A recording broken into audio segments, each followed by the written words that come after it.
اس process میں، یا پھر جو خوشی موجود ہے اس کو فیل کرنا، یہ بھی ایک پروسیس ہے.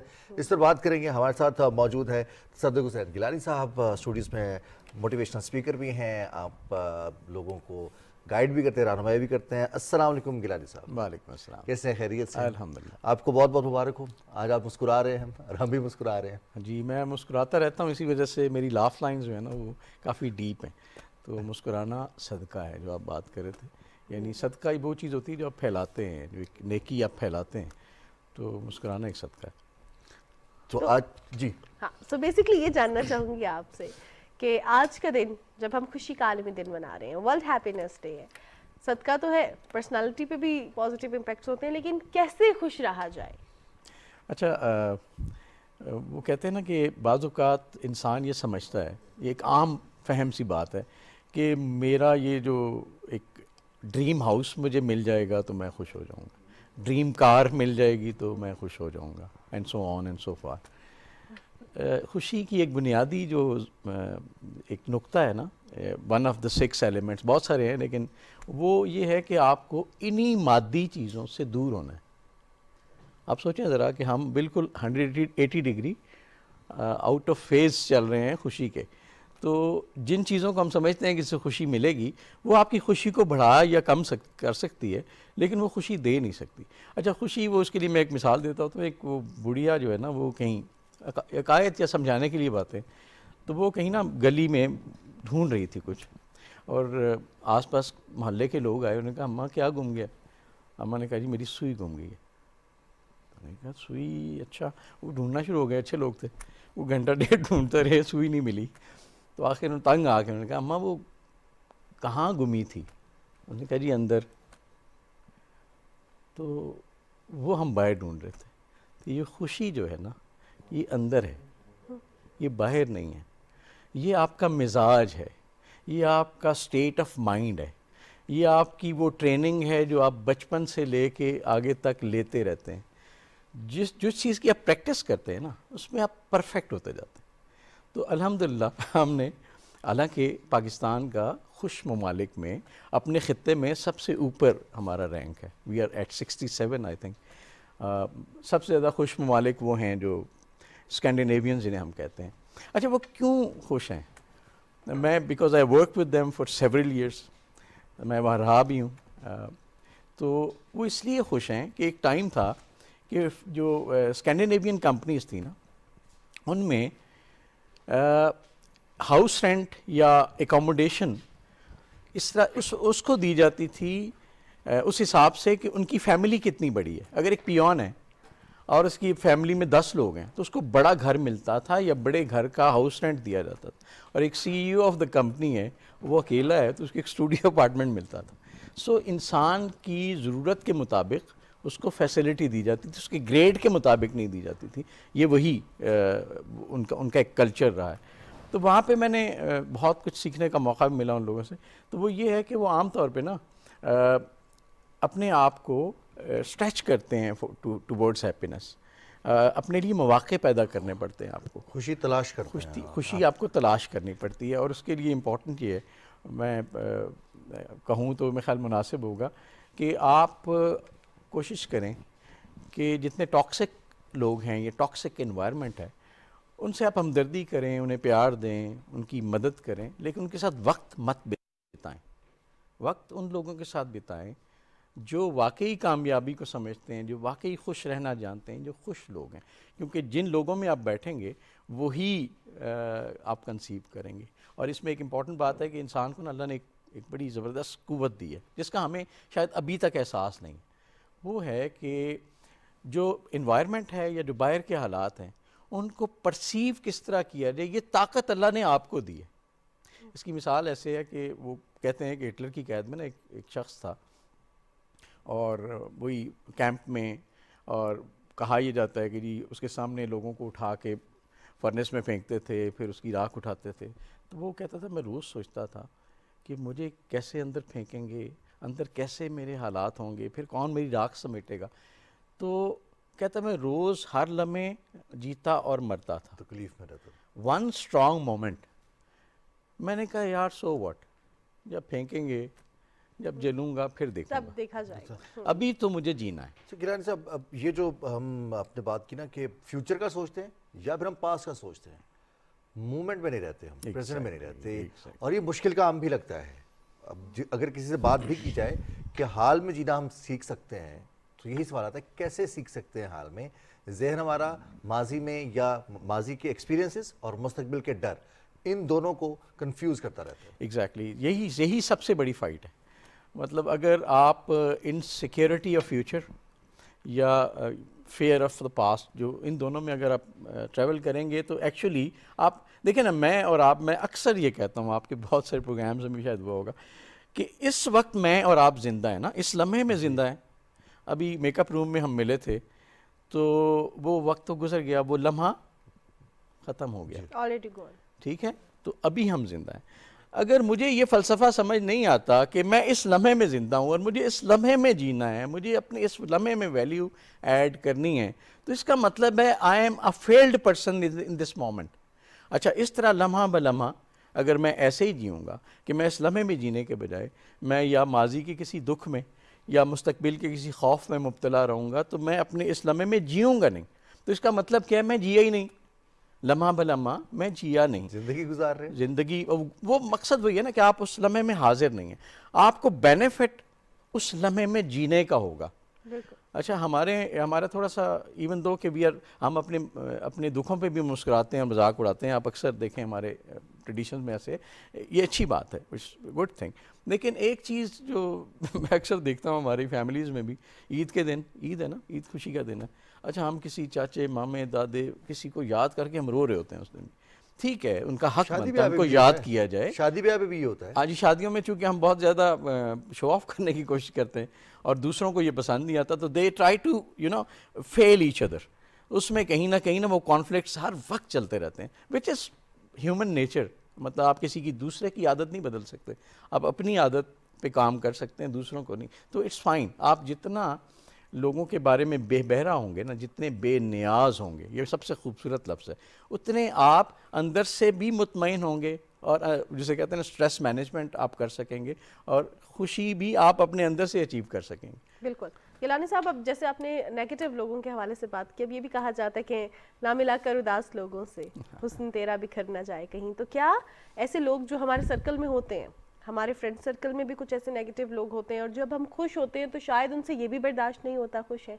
اب ایسے لوگوں کو آپ نے جس طرح کہا کہ آپ میل جول رکھیں لیکن وقت نہ بتائیں ان کے ساتھ، اب ایسے لوگوں کو اوائڈ کیسے کیا جائے؟ کیونکہ ہم کام بھی کر رہے ہیں، جاب پہ بھی وہاں پہ دیکھتے ہیں، اپنے فرینڈس، اپنی فیملی میں بھی سم ٹائمز ہوتے ہیں، تو کیا کیا جائے پھر؟ دیکھیں، میں ایک لفظ کہتا ہوں چوائس. ہم وہ واحد مخلوق ہیں جس کو اللہ نے چوائس دی ہے کہ آپ اپنی چوائس کے مطابق کام کریں. ہم وہی نہیں کرتے. فار ایگزامپل، آپ کے پاس چوائس ہے کہ آپ اپنے 24 گھنٹے کس طرح سے ترتیب دیں. آپ کے پاس آپشن ہے کہ آپ نے یہاں آنا ہے، آپ کام کریں، اس کے بعد آپ جب فری ہوں آپ کس وقت آپ نے دن میں تھوڑا سا آرام کرنا ہے. آپ کسی جم میں یا کسی سپورٹس کلب میں جا کے آپ کھیل بھی سکتے ہیں، آپ کسی کافی شاپ پہ جا کے کافی بھی پی سکتے ہیں، آپ کسی دوستوں کے درمیان آدھا پونا گھنٹہ بھی گزار سکتے ہیں. چوائس ہے نا، اب آپ کی چوائس ہے. لیکن ہوتا یہ ہے، یہ ہمارا لائف سٹائل ایسا ہے کہ ہم گئے گھر میں بیٹھ کے ٹی وی ہم نے لگایا اور ہم نے 6-7 گھنٹے وہاں سے اٹھنا ہی نہیں ہے. ہم سب یہی کرتے ہیں.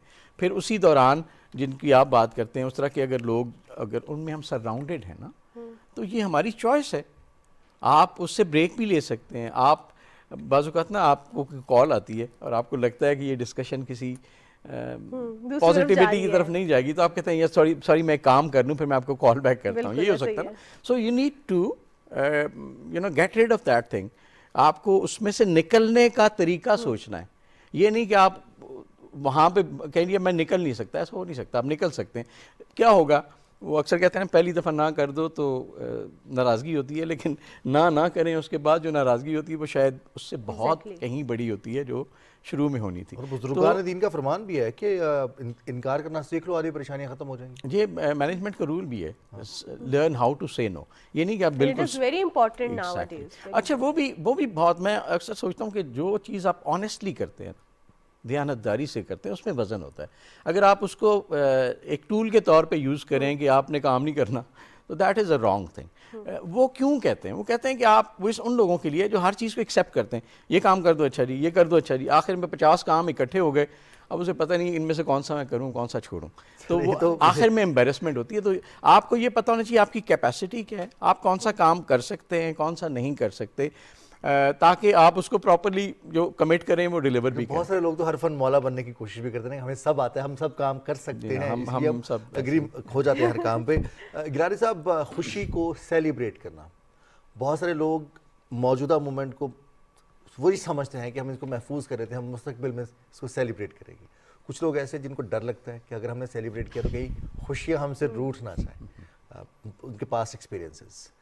ایسے لوگ خوشی کو کیسے منا سکتے ہیں, کیسے خوش ہو سکتے ہیں, خوشی کو کیسے ویلکم کر سکتے ہیں؟ یہاں پہ میں ایڈ کروں گی, لوگوں کو یہ بھی لگتا ہے کہ شاید نظر لگ جائے گی اگر ہم بانٹیں گے خوشی, حالانکہ کہا یہ جاتا ہے کہ خوشیاں بانٹنے سے مزید بڑھتی ہیں, لیکن وہ خوف, ایکسپیرینسز, کیسے کیا یہ خوف ہے نا, خوف کا پودا جو ہے نا وہ بہت چھوٹی عمر میں ہمارے اندر سے بویا جاتا ہے. ہم بھی بڑے اسمارٹ لوگ ہیں, اپنے بچوں کو نا ڈرا دیتے ہیں. جی فطری ہے یا بویا جاتا ہے؟ نہیں, بویا جاتا ہے, بویا جاتا ہے. بچہ کوئی ڈرپوک نہیں ہوتا. بچے کو وہ کہانیاں جو سنائی جاتی ہیں نا, وہ جو جن دکھایا جاتا ہے, جو دیو دکھایا جاتا ہے ہم امیجنیشن میں, تو وہ اس کو کہیں نہ کہیں خوف میں مبتلا کرتا ہے. اب وہ انسان نے اپنی ضرورت بھی سمجھی کہ اب نہیں سن رہا بچہ تو کیا کروں, میری بات نہیں سن رہا, تو کوئی مافوق الفطرت ایسی چیز اس کے سامنے رکھی جائے جو میں نے بھی نہیں دیکھی, لیکن یہ ہے کہ وہ اس سے ڈرا دیا. اس سے وقتی طور پہ تو فائدہ ہو جاتا ہوگا, لیکن ایک لانگ ٹرم کے لیے ہم بہت بڑا نقصان کرتے ہیں. جو بے خوف لوگ ہیں نا وہ عام طور پہ آگے بڑھتے ہیں, جو خوف زدہ ہیں وہ یہاں سے قدم اٹھاتے ہوئے بھی تکلیف ہوتی ہے. یہ خوف کا بڑا ایلیمنٹ ہے. دوسری جو آپ نے بڑی اچھی بات کی تھی کہ لکھا ہوتا ہے جی مسکرائیے, جیسے آج ورلڈ ہیپینس ڈے ہے, یہ ریمائنڈرز ہیں, ہم بھول جاتے ہیں نا, تو ہم ایک دوسرے کو یاد کراتے ہیں یار خوش بھی رہنا ہے. تو وہ جیسے ایک عام سی بات بتاتے ہیں نا, وہ ٹیچر نے بچوں سے کہا کہ وٹ ڈو یو واننا بی, آپ لکھیں آپ کیا بننا چاہتے ہیں, کیا کرنا چاہتے ہیں. تو سب نے, کسی نے انجینئر, کسی نے ڈاکٹر, کسی نے کیا لکھا, کسی ایک بچے نے لکھا ہے آئی واننا بی ہیپی. تو ٹیچر نے اسے کہا کہ لگتا ہے تمہیں سوال کی سمجھ نہیں آئی. اس نے کہا نہیں ٹیچر, شاید آپ کو زندگی کی سمجھ نہیں, جواب بھی سمجھ گیا, بیکاز مجھے کیوں گھر بڑا چاہیے, مجھے کیوں گاڑی بڑی چاہیے, مجھے کیوں آپ کو دکھانا ہے, اس لیے کہ میں خوش ہوں, اور میں سیٹسفائیڈ, الٹیمیٹ ایم کیا ہے کہ میں خوش ہوں. تو بھائی وہ خوشی جو ہے, وہ یہ جو ایم آپ جو باہر ڈھونڈتے پھر رہے ہیں, یا وہی اندر پڑا ہوا ہے. اب آپ نے اس کی پریکٹس کرنی ہے. پریکٹس یہ کرنی ہے کہ میں نے کس طرح سے, لاسٹ ٹاپک میں بھی شاید ہم نے بات کی تھی, کس طرح سے کچھ چیزوں کو ریجیکٹ کرنا ہے. I use to my power of selection, choice, کس کو ریجیکٹ کرنا ہے اور کس کو میں نے ایکسیپٹ کرنا ہے. یہ جب تک ہم یہ بیریئر نہیں لگائیں گے نا تب تک کچھ ہو نہیں سکتا. تو ہمارا چونکہ ٹیوننگ پریکٹس ایسی ہوئی ہے کہ ہر اداس لمحہ, ہر اداس کہانی ہمیں تھوڑا وہ اٹریکٹ کرتی ہے. ایک اور چیز بھی آپ سے جاننا چاہوں گی گیلانی صاحب, بیسکلی یہ جو ہم خوشی کے حوالے سے بات کریں, گانے ہوتے ہیں ہیپینس والے سانگس, یہ اتنے ہٹ نہیں ہوتے یا اتنے لمبے ٹائم سپین کے لیے نہیں چلتے. جو دکھ والی کہانیاں ہوتی ہیں, روداد ہوتی ہے, موویز ہوتی ہیں, وہ بڑا لوگ ریلیٹ بھی کرتے ہیں. یہ ریزن کیا ہے؟ ہمدردی. مطلب انسان کو نا ہمیشہ دوسروں سے اور اپنے آپ سے ہمدردی چاہیے, توجہ کہہ لیں. اب اسے یہ لگتا ہے کہ میں شاید میرے اوپر کوئی غم ہے, میں طاری کروں گا تو لوگ مجھ سے ہمدردی کریں گے, توجہ مانگتا ہے نا. تو میرا خیال ہے اس پرسیپشن کو بھی بدلنے کی ضرورت ہے. لوگ آپ کی طرف تب آئیں گے جب ان کو مزہ آئے گا آپ کے ساتھ بیٹھنے میں. کیوں وہ آپ کے ساتھ 2 گھنٹے 4 گھنٹے سپینڈ کریں گے, کہ ان کو آپ کی کمپنی میں مزہ آئے گا. اب دیکھیں نا, کچھ بعض اوقات نا ہم بہت تھکے آ رہے, میں نے کئی دفعہ پریکٹس کی, میرے ایک دوست ہیں, ہم بہت تھکے آ رہے, سارا دن آفس کام یہ وہ, رات کو کہیں دیر سے جب واقعی بندہ تھکا ہوتا ہے تو اس وقت جا کے ہم کہیں باہر بیٹھ کے کھانا کھاتے تھے, اور کھانے کے دوران 2-4 گھنٹے گپے مارتے, پتہ نہیں چلتا تھا کتنا وقت گزر گیا. اور آپ کی وہ تھکان کہاں گئی, یہاں تھی نا کہیں. تو دیٹ از دا تھنگ کہ آپ کا یہ جو پاورفل ڈیوائس ہے اس کو استعمال کریں. تو آپ کو چوز کرنا ہے کہ آپ نے اداسی طاری کر کے لوگوں کی ہمدردی لینی ہے, کیا آپ وکٹم بننا چاہتے ہیں, sorry then you are a very weak personality. آپ وکٹم نہیں بننا چاہتے, آپ ہیرو بننا چاہتے ہیں, آپ خود ایک کہتے ہیں نا جاذب شخصیت ہوں, لوگ آپ کے پاس آئیں, آپ ان کے مسائل میں ان کو ہیلپ کریں, ان کو اچھا مشورہ دیں. ضروری تو نہیں میں کہ پیسے سے کسی کی مدد کر سکتا ہوں. کوئی بندہ نا بعض اوقات لوگ آتے ہیں وہ بالکل مایوس ہوتے ہیں, آپ صرف ان کا ہاتھ پکڑ کے کہہ دیں یار کچھ نہیں ہوتا, بالکل یقین کریں اتنا حوصلہ مل جاتا ہے. یقین کیجئے کچھ نہیں ہوتا. بہت شکریہ گیلانی صاحب آپ اسٹوڈیوز میں موجود تھے. اور اگر کچھ ہے اور وہ ہو گیا ہے تو اچھی بات, اگر نہیں ہو رہا تو کچھ نہیں ہوتا, خیر ہے. یہ جو جملہ ہم کہتے ہیں, یہ جو 2 لفظ ہم بولتے ہیں نا, خیر ہے, یہ ہمیں اصل میں مطمئن بھی رکھتا ہے, ہمیں خوش بھی کرتا ہے. اور پھر رمضان المبارک بھی ہے, اور رمضان المبارک میں ہمیں ایک دوسرے کے لیے قربانی دینا, ایک دوسرے کے لیے درگزر کرنا, صبر کرنا, برداشت کرنا, یہ سارے سبق ملتے ہیں. اور مانور ہم دیکھتے ہیں کہ آج اللہ تعالیٰ جب افطار ہم کریں گے تو اس وقت بہت سے لوگ یہ محسوس کریں گے کہ انہیں خوشی ہوتی ہے, کیونکہ اس خوشی کا وعدہ اللہ تعالیٰ نے کیا. لیکن جب ایک روزہ دار کا افطار ہم کرواتے ہیں, ہمیں یہ اللہ تعالیٰ توفیق دیتا ہے, تو ہمیں بھی بہت ذرا خوشی ہوتی ہے. اور یہ وہی حقیقی خوشی ہے جو کہ صبر, برداشت, قربانی اور کسی کے لیے کچھ کر کے, کسی کے لیے کچھ اچھا کر کے جو ہمیں فیل ہوتا ہے, اسے ہی خوشی کہتے ہیں. اور یہ خوشی بانٹنا ہے, جتنا آپ اس کو بانٹیں گے اتنا ہی یہ خوشی آگے بڑھے گی. اور جتنا ہم تقسیم کا جذبہ رکھیں گے اپنی زندگی میں, جو ایکیومولیشن کا جذبہ ہے, یہ ہمیں بہت زیادہ ڈسٹرب کرتا ہے. خوش رہیں, اپنے دوستوں کے ساتھ ٹائم سپینڈ کریں, اچھا سا آپ اپنا دن گزاریں, اور اچھے مومنٹس جو ہے نا وہ آپ نے انجوائے کرنے ہیں. ہم بھی تھوڑا سا خوش رہتے ہیں, تھوڑے بریک کے جانے پڑتے ہیں اور پھر واپس آئیں گے. اچھی بات صرف پروگرام کے اینڈ میں تھوڑی ہوتی ہے, ہمیشہ ہوتی رہتی ہے. تو چلتے ہیں ایک بریک کے جانے, پھر واپس آئیں گے.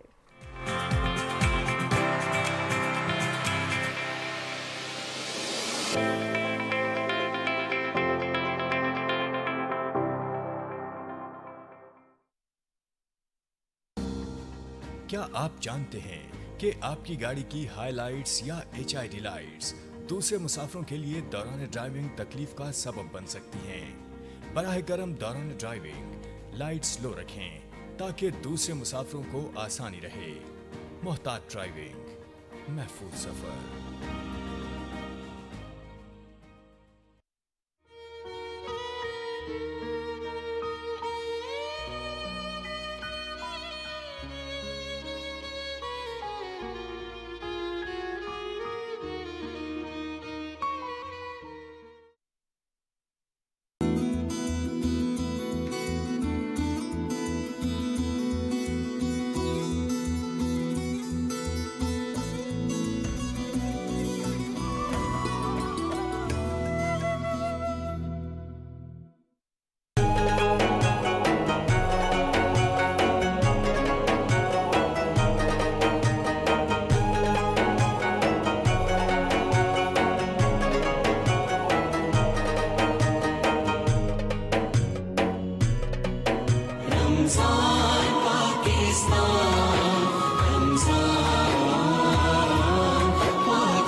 جی جناب, صبح پاکستان میں ایک بار پھر آپ کو خوش آمدید کہتے ہیں. پروگرام کا سٹارٹ ہم نے خوشی سے کیا, ابھی بھی ہم بہت زیادہ خوش ہیں. آج ورلڈ ہیپینس ڈے تو ہے, لیکن کچھ ایسی ریزنز ہیں جن کی وجہ سے ہم بہت خوش ہوتی ہیں, اور خاص طور پہ خواتین. اور پاکستان جیسا ملک جہاں پہ ہم دیکھ رہے ہیں کہ ریسنٹ ڈیولپمنٹس ایسی آئی ہیں جس میں خواتین کی امپاورمنٹ واضح ہوئی ہے, خواتین آگے بڑھی ہیں, اور یہ ہم سب کے لیے خوش آئند ہے, چاہے خواتین ہوں, چاہے وہ مرد حضرات ہوں, چاہے وہ ٹرانسجینڈرز ہوں, ہر ایک کے لیے یہ بہت خوش آئند بات ہے کہ پاکستان جو ہے وومن امپاورمنٹ کی طرف جا رہا ہے. اور آپ کہیں ہاکی کی بات تو نہیں کر رہی ہیں؟ میں ایسی بات کرنے والی تھی ہاکی کی, لیکن اب ہاکی کے حوالے سے بات کریں اور خواتین کے حوالے سے بات کریں تو ابھی تک ہسٹری میں فرسٹ ٹائم ایسا ہوا ہے کہ کوئی خاتون پاکستان ہاکی فیڈریشن کی صدر منتخب ہوئی ہیں, اور وہ خاتون ہیں جی شہلا رضا. اور شہلا رضا جو ہے پاکستان ہاکی فیڈریشن کی پہلی خاتون صدر منتخب ہو گئی ہیں, اور یہ ایک بہت بڑا ہمارے لیے جو ہے ایک اعزاز ہے, بہت بڑی چیز ہے. سیدہ شہلا رضا جو کہ ممبر قومی اسمبلی بھی رہی ہیں, وہ اب ہاکی فیڈریشن کی, پاکستان ہاکی فیڈریشن PHF کی پریزیڈنٹ منتخب ہوئی ہیں. پاکستان ہاکی ہم دیکھتے ہیں کہ جو ہاکی کے حوالے سے خاص طور پر اگر ہم مینس کی بات کریں تو وہاں پر بھی پاکستان ہاکی نے اپنا ایک تاریخ ترین دور دیکھا, اور اس کے بعد پھر اگر خواتین ہاکی کی بات کریں تو خواتین کے لیے ہاکی میں اس طرح سے چانسز موجود ہی نہیں رہے, اور اگر ہوئے بھی موجود ہوئے تب بھی ان کو اتنے مواقع نہیں ملے. جہاں ہم ہاکی کے حوالے سے بات کریں, خواتین کے حوالے سے بات کر رہے ہیں, تو ایک ایسی خاتون ہی ہمارے درمیان موجود ہے, ہاکی پلیئر ہیں اور پاکستان کا نام انٹرنیشنلی بھی روشن کرتی رہی ہیں. ہمارے درمیان ابھی ہاکی کی پلیئر موجود ہیں جن کا نام ہے رابعہ قادر. السلام علیکم رابعہ.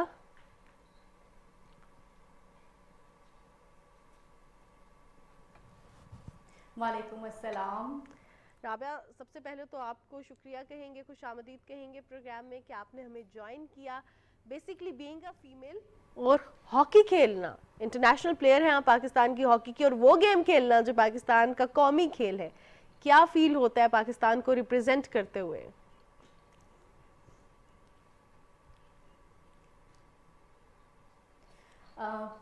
شکریہ بہت بہت آپ کا بلانے کا.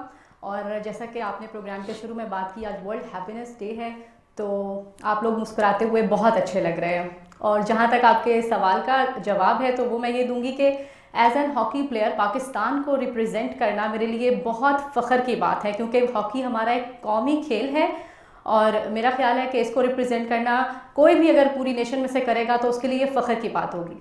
بالکل ایسا ہی. اور خواتین کے لیے ہاکی ہم دیکھتے ہیں کہ مردوں کے لیے اتنے مواقع کم ہو گئے, خاص طور پر 2000 کے بعد اور سن 2000 کے بعد. اب خواتین اس کھیل کی جانب آ رہی ہیں. آپ کو کیسا لگتا ہے, اب شہلا رضا صاحبہ بنی ہے پریزیڈنٹ پاکستان ہاکی فیڈریشن کی, خواتین پاکستان نے اعزاز پاکستان کو حاصل ہے, پہلی خاتون وزیر اعظم کا, پہلی خاتون وزیر اعلیٰ کا, اسپیکر قومی اسمبلی خاتون, اب خاتون جو ہے وہ بالکل پریزیڈنٹ ہے فیڈریشن کی, شہلا رضا. تو یہ تمام تر جو سٹیپ بائی سٹیپ ہم آگے بڑھ رہے ہیں, کتنا خوشائن سمجھتی ہیں ہاکی کھیل اور دیگر کھیلوں کے لیے, خواتین کے لیے؟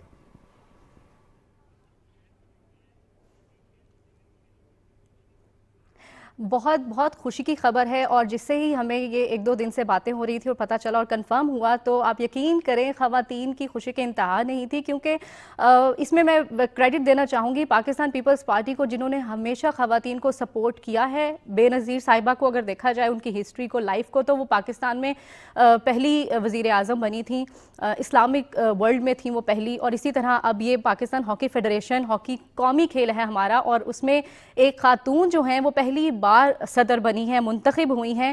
اور میرا خیال ہے کہ آگے بھی اور سی ایسی بہت سی مثالیں قائم کرنی چاہیے اور خواتین پر بھروسہ کرنا چاہیے.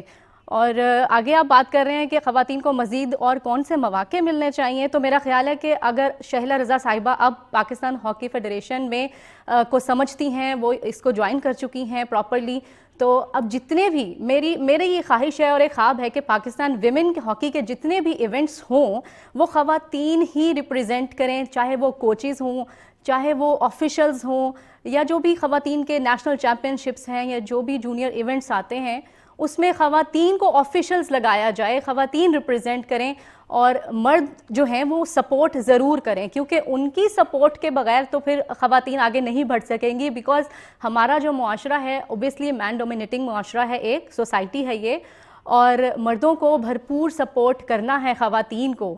تو ان سے بھی میری یہی ریکویسٹ ہے, کیونکہ چاہے وہ باپ ہیں, بیٹا ہے, شوہر ہے, ان کی سپورٹ کے بغیر جو ہے خواتین آگے نہیں بڑھ سکتی. تو ان کو ہمیشہ سپورٹ کریں, اور جتنے ایونٹس ہیں, کیونکہ ہمیں یہ آغاز کہیں نہ کہیں سے تو کرنا ہے, یہ سٹیپ ہمیں لینا ہے, تو ہم آج کیوں نہیں لے سکتے. بالکل رابعہ, آپ نے بالکل ٹھیک بات کہی کہ ہم نے تو سٹیپ لینا ہے, اور اب خواتین لیڈ لے رہی ہیں. اب دیکھا جائے تو خواتین ہی ریپرزینٹ کر رہی ہیں, چاہے وہ ہاکی فیڈریشن کی صدر ہوں, چاہے سی ایم ہوں. ہم دیکھ رہے ہیں کہ خواتین آگے بڑھ رہی ہیں. اب جہاں آپ خواتین کے حوالے سے بات کرتی ہیں, تو خود بھی آپ انٹرنیشنل ہاکی پلیئر ہیں, پاکستان کو ریپرزینٹ کرتی رہی ہیں. رابعہ, کیا کیا چیزیں ہیں جن کو آپ نوٹس کرتی رہی, جو آپ کا ایکسپیرینس ہے, جو آپ کی ہرڈلز ہیں, آپ کے ایکسپیرینسز کو مد نظر رکھتے ہوئے کیا کیا ایسی چیزیں ہیں جو کہ ہونی چاہیے جس کی وجہ سے خواتین کھیلوں کے میدان میں واپس آئیں گی؟ کیونکہ ہم دیکھ رہے ہیں کہ ہاکی کا بھی ریوائول ہو رہا ہے, اور انشاءاللہ اب خواتین نے جو ہے وہ بھاگ دوڑ سنبھالی ہے, تو اب تو انشاءاللہ آگے بڑھے گا ہی بڑھے گا.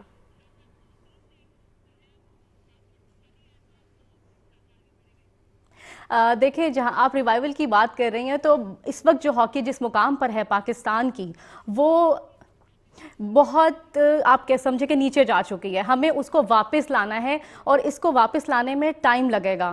اور وہ مردوں کی ہاکی ہو یا خواتین کی ہاکی تو بہت ہی پیچھے ہے, اور مردوں کی ہاکی بھی آپ کے سامنے ہے.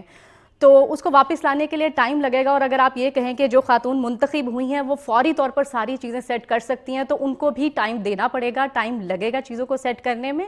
اور جو سب سے زیادہ بیریئر میں نے بھی فیس کیے ہیں اور جو لگتا ہے مجھے ہرڈلز ہیں کسی بھی لڑکی کو سامنے آنے کے لیے, صرف ہاکی نہیں, ڈفرینٹ گیمز میں, کرکٹ ہو یا فٹ بال ہو یا ایتھلیٹکس ہو, کوئی بھی کھیل ہو, اس میں سب سے زیادہ جو آتی ہے آپ کے پاس ہرڈل سب سے بڑی, وہ گھر سے آپ کو ایکسیپٹنس ہے, آپ کو گھر والے سپورٹ کریں. اس کے بعد اس کو ٹریولنگ کا ایشو آتا ہے کہ وہ دیکھیں لڑکے تو بائک پر چلے جاتے ہیں, اسکول کالجز گلی محلے سب میں کھیلتے ہیں, جو لڑکیاں ہیں ان کو گراؤنڈ میں اگر جانا ہے تو وہ گھر سے گراؤنڈ تک کیسے جائیں گی؟ وہ پھر اب جس طرح کی سچویشن ہے, فادر یا بردرز ہوتے ہیں وہ کہتے ہیں جی ہم بیزی ہیں, ہمیں اپنے جاب پر جانا ہے, ہم اویلیبل نہیں ہیں, ہم آپ کو چھوڑ نہیں سکتے. اور کئی جو لڑکیاں ہیں ہمارے پاس بہت بے تحاشا بہترین پلیئرز ہیں جو ہم ضائع کر دیتے ہیں یا وہ کھو جاتی ہیں کہیں پر صرف اور صرف اس لیے کہ وہ گراؤنڈ تک پہنچ نہیں پاتی, ان کے گھر والے انہیں الاؤ نہیں کرتے اکیلے ان کا ٹریول کرنا. اور سیکنڈلی بہت بڑی ریزن ہے کہ ہمارے گراس روٹ لیول پر سپورٹس ختم ہوتی جا رہی ہے. ہمارے اسکول کالجز میں ایجوکیشن بہت زیادہ امپورٹنٹ اتنی ہو چکی ہے کہ ہم نے ایکسٹرا کریکولر جو ایکٹیویٹیز ہیں ان کو ایک سائڈ پر کر دی ہے. ہمیں چاہیے کہ ہمیں اسپورٹس ڈے کروانے چاہیے, ہمیں اسکول کالجز میں یہ ایونٹس ہونے چاہیے. پہلے آپ یقین کریں انڈر 16 ایونٹس ہوتا تھا, میں نے خود انڈر 16 سے کھیلنا شروع کیا. ہمارا پنجاب اسپورٹس بورڈ کا انڈر 16 کا ایک ایونٹ ہوتا تھا اور یہاں سے گراس روٹ لیول سے پلیئرز سامنے آتے تھے, اور اب یہ انڈر 16 ایونٹ نہیں ہوتا ہے. تو اس طرح کے جو چھوٹے چھوٹے ایونٹس ہوتے ہیں یہاں سے آپ کے پاس ٹیلنٹ سامنے آئے گا, یہ گرو کرے گا اور ان کو مواقع ملیں گے. اور اس وجہ سے یہ ہوا ہے کہ یہاں پر جب آپ کو یہ ایکٹیویٹیز نہیں ہو رہی, آپ کو کوئی اپرچونیٹیز نہیں مل رہی کھیلنے کی, تو لوگ جو ہیں وہ ڈائیورٹ ہو گئے ہیں صرف ایک گیم پر, وہ ہے کرکٹ. ان کو لگتا ہے کہ فیم, پیسہ اور جو ان کا کریئر ہے وہ کرکٹ بنا سکتا ہے. اور یہ میں کہوں گی کہ گورنمنٹ آف پاکستان کو بھی دیکھنا چاہیے کہ باقی جو گیمز ہیں وہاں کے پلیئرز بہت ٹیلنٹڈ ہیں, ان کے پاس بہت ٹیلنٹ ہے اور وہ بہت کچھ کر سکتے ہیں پاکستان کے لیے. صرف ان کو مواقع چاہیے اور ان کو فنڈنگ چاہیے, ان کے اوپر آپ پیسہ لگائیں, ان کی فیڈریشنز کو آپ دیکھیں تو بہت چیزیں سامنے آ سکتی ہیں. رابعہ, ایک تھوڑا سا ہم آپ سے اس بات کو آگے بڑھائیں گے, جو گراس روٹ لیول کی آپ نے بات کی ہے, یا پھر جو مواقع ملنے چاہیے, ایکسٹرا کریکولر ایکٹیویٹیز ہونی چاہیے. ہمارے جو ہاکی ہے یا فٹ بال ہے, دیگر ہمارے لیجنڈری پلیئرز ہیں, ان سے بھی گفتگو ہوتی ہے. ہمارے آپس کے اختلافات کم نہیں ہوتے ہیں ہمارے پلیئرز کے. اگر ہمارے پلیئرز آگے آئیں, جو سابق پلیئرز ہیں وہ بھی آگے آئیں, اولمپئنز ہیں, اور ہر کھیل میں وہ تمام تر اس صورتحال کو مل کر اگر بہتر کرنے کے لیے کچھ لاہے عمل تجویز کریں گراس روٹ لیول پر سکولز کے ساتھ, کالجز کے ساتھ, تاکہ وہ گائیڈ بھی کر سکیں, کوچنگ بھی فراہم کر سکیں, کیونکہ مل جل کر ہی ہم آگے بڑھیں گے, ان معاملات کو بہتر کر سکیں گے.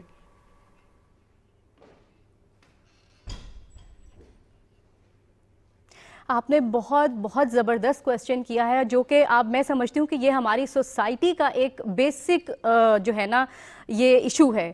یہاں پر سب سے زیادہ آپ بات کریں نا کہ مل کر کام کیوں نہیں کرتے جو سابق پلیئرز ہیں یا اولمپئنز ہیں یا جتنے بھی لوگ ہیں. یہاں پر یہ ہمارے کلچر کو کہہ دیں یا سوسائٹی میں ایک چیز بیٹھ چکی ہے کہ ہم ایک دوسرے کی ٹانگیں کھینچنے کو بہت, جسے کہتے ہیں نا کہ ہمیں بہت اس میں مزہ آتا ہے, یا ہم یہ چاہتے ہیں, بائی نیچر ایسے ہو چکے ہیں, یا نیگیٹیوٹی ہمارے اندر بہت زیادہ آ چکی ہے, ہم پہلے نیگیٹو سوچ رہے ہوتے ہیں. تو سپورٹس جو تھا وہ ایک سپورٹس مین اسپرٹ شو کرنے کا ایک کھیل ہے, اور اس میں یہ ہونا چاہیے کہ ہر کسی کو اپنی ڈومین میں کام کرنا چاہیے. ہم برتری چاہتے ہیں ایک دوسرے سے کہ ہم کسی طرح برتر ہو جائیں. اگر کسی کو کوئی عہدہ دیا گیا ہے تو ابھی جیسے میں فور ایگزامپل اگر میم شہلا رضا کو پریزیڈنٹ بنایا گیا ہے تو بہت سے لوگ چاہتے ہوں گے کہ یہ اگر بن سکتی ہیں تو میں کیوں نہیں بن سکتی. یہ نہیں کہیں گے کہ ہم ان کو سپورٹ کریں, ان کے ساتھ چلیں, وہ ان کو کس طرح ہٹا سکتے ہیں اس پر فوکس کر سکتے ہیں کئی لوگ ایسے. تو میں یہ چاہوں گی کہ جتنے بھی اولمپئنز ہیں وہ اپنی اکیڈمیز بنائیں, بجائے اس کے کہ وہ فیڈریشن میں کوئی نہ کوئی عہدہ ملے ان کو, یا وہ کسی ٹیم کے ساتھ اٹیچ ہو جائیں. وہ اپنے ایکسپیرینس کو اپنی اکیڈمیز کے نام پر کیوں نہیں شو کرتے, وہ اپنی اکیڈمی میں بچوں کو ٹرین کریں, وہاں پر مل کر ان کی کوچنگ کریں. تو ایسے ہمارے پاس گراس روٹ پر بہت سے ٹیلنٹ سامنے آئیں گے. ہمیں صرف اور صرف اپنی سوچ کو وسیع کرنے کی ضرورت ہے. تو ہمارے پاس بہت سے ٹیلنٹ یہاں پر، ہمارے پاس بہت ہیرے ہیں جو ہم تراش سکتے ہیں، لیکن ہم آپس کے جھگڑوں میں ہیں اور ہم وہ ہیرے کھوتے جا رہے ہیں. بالکل رابعہ، آپ ایک جو ہے خاتون ایسی ہیں جو کہ رول ماڈل ہیں بہت سی خواتین کے لیے، آپ وومن امپاورمنٹ کی مثال ہیں. کوئی شارٹ سا پیغام خواتین کے لیے دینا چاہیں گی؟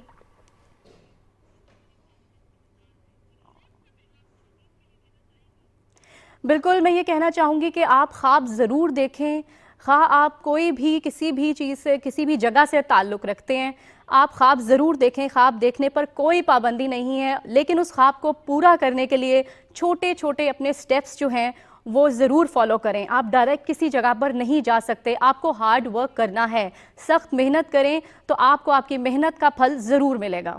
بہت شکریہ رابعہ قادر، انٹرنیشنل ہاکی پلیئر. آپ صبح پاکستان میں ہم سے بات کریں تھے. اور خواب دیکھیں، خوابوں کو حاصل کرنے کے لیے محنت بھی کریں. اور جب ہم بات کرتے ہیں خوش رہنے کی، تو خوش رہنے کے لیے ہمیں کوشش کرنی پڑتی ہے، ایفرٹس کرنے پڑتے ہیں اور مواقع تلاش کرنے پڑتے ہیں، اور مواقع مل جاتے ہیں. ایسا ہے کہ مواقع ملتے نہیں ہیں، ایسا بالکل بھی نہیں ہے، مواقع مل جاتے ہیں. اور اگر آپ کا کوئی خواب ٹوٹ جائے تو دوبارہ سے خواب دیکھیں. زندگی میں بہت سی چیزیں آپ کے لیے ہیں، لیکن تمام چیزیں آپ کے لیے نہیں ہیں. اللہ تعالیٰ نے آپ کی لائف جو ہے ایک ویل پلانڈ طریقے سے رکھی ہوئی ہے. تھوڑا سا بھروسہ کریں اور محنت کریں. وہ کہتے ہیں do your best and God will do the rest. تو اپنی محنت جاری رکھیں اور ہم بھی پروگرام جاری رکھیں گے، لیکن ایک نیوز بریک کے بعد.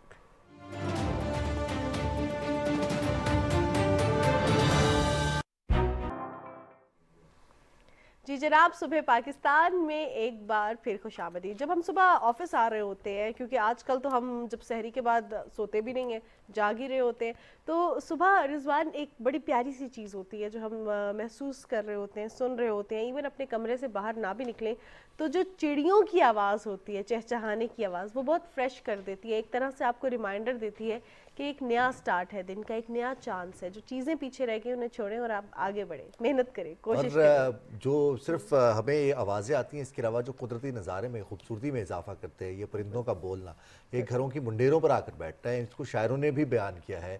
ان کا گھروں پر آنا رزق کی آمد کے حوالے سے، گھر میں خوشیوں کی آمد کے حوالے سے کتنا بڑا پیغام ہے. کیونکہ یہ پرندے، یہ جاندار اگر کہیں آتے ہیں اور پھر جو اپنے ساتھ خوشیاں لے کے آتے ہیں، مختلف حوالے سے ذرائع بھی بنتے ہیں یہ، تو ان کی آمد کے حوالے سے اب معدوم ہوتی جا رہی ہے. ہمارے ہیڈ فونز نے ان کی آوازوں کو کم کر دیا ہے. لوگ واک پر جاتے ہیں تو ہیڈ فونز پہن لیتے ہیں، شام کی واک پر جاتے ہیں ہیڈ فونز پہن لیتے ہیں، تو ان کی آواز سننا اب کم ہوتا جا رہا ہے. یہ ہماری دماغی صحت کے لیے کتنی اچھی ہے. لیکن آج پوری دنیا میں چڑیوں کی تحفظ کے حوالے سے دن منایا جا رہا ہے. بالکل جناب، چڑیوں کا تحفظ کتنا زیادہ ضروری ہے. جس طرح ہم نے بات کی کہ ان کی نسل ختم ہوتی جا رہی ہے، اور شاید ہمارے انوائرمنٹ، کلائمیٹ چینج بھی بہت زیادہ اس پہ افیکٹ کر رہا ہے کہ ہمارے جو پرندے ہیں وہ یا تو مائگریشن کی جانب بڑھ رہے ہیں، یا جو ہے وہ کسی نہ کسی ایسی چیز کی طرف یا بیماری کا شکار ہو رہے ہیں جس کی وجہ سے ان کی نسل ختم ہو جا رہی ہے. تو اب چڑیوں کے تحفظ کا آج عالمی دن منایا جا رہا ہے، اور اس حوالے سے ہمارے پاس کس کی رپورٹ ہے؟ مصباح نے رپورٹ تیار کیا ہے، یہ دیکھتے ہیں. پاکستان سمیت دنیا بھر میں چڑیوں کی حفاظت کا عالمی دن 20 مارچ کو منایا جاتا ہے. اس دن کے منانے کا مقصد دنیا بھر میں گھروں کی خوبصورتی کا باعث بننے والی چڑیوں کی تیزی سے معدوم ہوتی نسل کو بچانے کے لیے عوامی شعور اجاگر کرنا ہے. چڑیوں کی حفاظت کے عالمی دن کے موقع پر سماجی تنظیموں، جانوروں کے حقوق کے سرگرم تنظیموں، مختلف یونیورسٹیز، اسکول اور کالجوں میں مختلف تقریبات کا اہتمام کیا جائے گا، جس میں خوبصورت پرندے، چڑیوں کی بقا کے لیے آگاہی فراہم کی جائے گی. دنیا بھر میں چڑیوں کا عالمی دن پہلی مرتبہ 20 مارچ 2010 کو منایا گیا تھا، جس کا مقصد تیزی سے ختم ہوتی ہوئی چڑیوں کی نسل کو بچانے کے لیے غور کرنا ہے. چڑیا ایک خوبصورت پرندہ ہے. پاکستان بھر کے دیہاتی علاقوں میں صبح سویرے چڑیوں کی چہچہاٹ ایک عجیب سما پیدا کرتی ہے، جبکہ کچے گھروں میں گھونسلوں میں چڑیا اور اس کے بچے خوبصورتی کا باعث بنتے ہیں. بڑھتی ہوئی ماحولیاتی آلودگی، فصلوں پر زہریلی ادویات کے چھڑکاؤ اور کچے گھروں کی جگہ پکے مکانات کی تعمیر سے چڑیوں کے گھونسلے بھی ختم ہوتے گئے، جبکہ ادویات کے چھڑکاؤ اور شہری علاقوں میں موبائل فون ٹاور سے نکلنے والی مہلک شعاؤں سے بھی چڑیوں کی نسل تیزی سے ختم ہو رہی ہے. جی جناب، چڑیوں کے تحفظ کے عالمی دن کے حوالے سے آپ رپورٹ دیکھ رہے تھے. ویسے یہ بھی کہا جاتا ہے رضوان کہ کسی بھی انسان کے بارے میں کہ اگر اس کا نرم دل ہے تو کہتے ہیں کہ چڑیا جیسا دل ہے. چڑیا کو ذرا نرم و نازک پرندہ تو ہے، چھوٹا سا، یا سم ٹائمز چڑیا جیسا دل چھوٹے دل کے علاوہ اس چیز پہ کہا جاتا ہے کہ بڑا نرم و نازک سا دل ہے، فوراً کوئی بات ہو تو فیل نہیں آتی ہے. اگر آپ دیکھیں نا کہ پرندوں کو ہم دیکھیں، کوا ہے یا باقی پرندے ہیں، وہ کہیں نہ کہیں کچھ نہ کچھ اٹکیلیاں، کچھ نہ کچھ شرارتیں ہوتے ہیں. لیکن چڑیا اگر کسی تار پر ہے، منڈیر پر موجود ہے، تو اگر آپ صرف چھوٹی سی کوئی حرکت بھی کریں گے، ایک سائن بھی کریں گے یوں کر کے، تو فوراً سے پہلے اپنی جگہ چھوڑ دے گی اور اڑ جائے گی. بالکل جناب، علامت ہے اس کی، ایک معصومیت ہے. جہاں ہم علامتوں کے حوالے سے بات کریں وہاں پہ اور بھی بہت سی چیزوں کی علامتیں ہیں جو ہمیں وہ بتاتے ہیں جن کو علم نجوم جن کو آتا ہوتا ہے، اور وہ ہمیں بتاتے ہیں کہ بھئی یہ ہوگا، کچھ یہ ایسی علامت ہے، تو ہم اس پہ عمل بھی کر دیتے ہیں. ویسے تھوڑا وہ تو شاید سکس سینس ہوتی ہے، لیکن یہ پراپر ایک علم ہے، اس میں ڈگریز ہوتی ہیں، اور ہم نے دیکھا ہے کہ لوگ اس میں پی ایچ ڈیز بھی کرتے ہیں،